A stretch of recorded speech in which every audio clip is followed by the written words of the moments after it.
Pada momen ini saya sampaikan selamat Hari Ibu ke-97 untuk seluruh ibu yang hadir dan yang menyimak. Peran beda-beda, kontribusi sama besar, seringnya di balik layar. Acara ini bukan cuma tanda terima kasih, tapi ini merupakan pengakuan perjuangan ibu-ibu di seluruh Indonesia. Fakta yang kita lihat simpel, kalau perempuan nggak ikut penuh, pembangunan itu ngos-ngosan. Ibarat mesin, kalau setengah silinder dimatiin, ya larinya setengah. Kira-kira gitu. Kalau saya sih di rumah clear. Kalau nggak ada istri saya nggak bisa ngajarin anak saya. Kalau nggak ada istri saya sekolahnya nggak selesai. Ya betul, serius tuh Bu. Tampangnya aja baik. Tapi waktu saya kuliah, waktu saya susah, 1 bulan kuliah nggak ngerti-ngerti, saya ngadep dia, saya bilang ya udah kita pulang ke Jakarta ya. Dia setuju, kita pulang ke Jakarta. Itu waktu 1 sampai 2 bulan kuliah lah. Sampai di Jakarta katanya, kamu saya cerai. Kejam banget dia. Tapi itu kejam yang positif dan saya pikir itu peran yang amat signifikan dalam kehidupan saya. Kalau enggak saya udah jadi pemuda bergajulan lah ya. Dan dia amat, ibu-ibu tuh harus menjaga suaminya dengan baik Ibu. Jadi kesetaraan gender itu bukan isu sampingan, itu emang isu yang harus kita dorong terus ke depan. Bisa dibilang ini adalah isu ekonomi, isu produktivitas, isu masa depan. Tapi saya kadang-kadang berpikir, kalau suami sama istrinya, dua-duanya sama pinternya, sama-sama kerja di kantor, sama-sama nggak mau ngalah, siapa yang ngurus anaknya? Jadi kesetaraan gender mungkin penting, tapi faktor itu juga harus dipertimbangkan.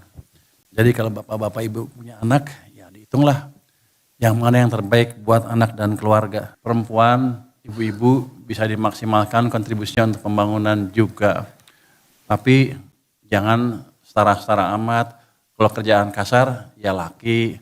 Yang halus-halus, yang bisa dikerjakan oleh perempuan, ya perempuan. Karena emang ada karakteristik yang berbeda antara laki-laki dan perempuan. Kalau itu bisa dijalankan dengan baik, ya kontribusinya buat ekonomi akan optimal di titik-titik yang menjadi kekuatan laki maupun perempuan. Seperti saya bilang tadi, kalau Indonesia mau tumbuh cepat, ya setengah mesin jangan nganggur.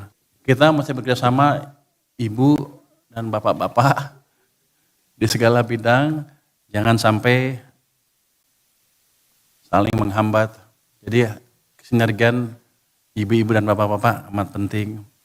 Jadi Ibu Ida, kalau saya terima telepon cewek jangan dimarahin. Kali aja urusan penting.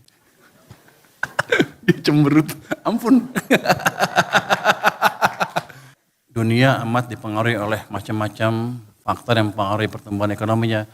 Ada geopolitik, ada perang dagang, ada lain-lain. Ini semua menimbulkan ketidakpastian global yang membuat ekonomi kita juga amat terpengaruh. Tapi seperti saya sering bilang, kita nggak usah terlalu takut, karena domestic demand kita cukup besar. Selama kita bisa menjaga pertumbuhan ekonomi dalam negeri, domestic demand bisa dipiara, kita masih akan tetap bagus. Dan saya pastikan Kementerian Keuangan akan menjalankan peran itu dengan sebaik-baiknya. Betul ya Pak Wamen ya? Buktinya apa? Oh, nggak boleh bukti ya.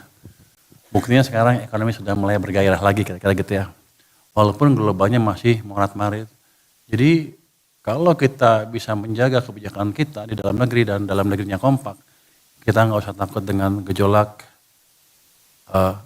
perekonomian dunia. Kita lihat lagi, seringkali ketika membangun kita lupa pembangunan hijau. Pembangunan hijau itu sudah yang memperhatikan lingkungan ya. Sudah sejak mungkin 15 tahun yang lalu saya dengar ada dunia finansial bilang kami akan mendukung pertumbuhan hijau, investasi hijau. Saya khusus ke Singapura waktu itu untuk melihat itu. Saya ketemu dengan ahli-ahli finansial di sana. Wah, mereka mendukung. Kami mendukung ekonomi hijau, pembangunan hijau.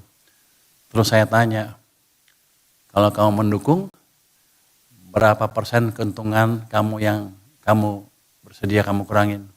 Berapa persen dari keuntungan kamu bersedia kamu kurangin untuk mendukung ekonomi hijau? Diam semua. Artinya cuma ngemeng-ngemeng aja tuh, begitu masuk ke duit, mereka mundur. Jadi memang kelihatannya private sector saat ini belum bisa diharapkan menjadi pendobrak utama untuk perkembangan yang menuju ekonomi hijau. Jadi kelihatannya Pak Wamen, Pak Sekjen, pemerintah masih harus menjadi sponsor utama untuk pertumbuhan ekonomi hijau. Makanya di kehutanan dari departemen baru ya Bu ya, hutanan sosial, kira-kira gitu kan, untuk mempromosikan hijau juga ke kalangan ibu-ibu dan ke kalangan masyarakat kita ya. Waktu di LPS saya juga tanya, LPS menuju hijau katanya, dunia tuh. Saya sampai tanya ke Bank Sentral, ke gubernur World Bank di Amerika, John Malpass ya waktu itu ya. Saya tanya, saya dari LPS, lembaga penjamin simpanan. Saya membantu ekonomi hijau. Saya bingung caranya gimana. Anda kan orang-orang pintar di Amerika sini. Coba tunjukin gimana cara LPS bisa berkontribusi mendorong ekonomi hijau.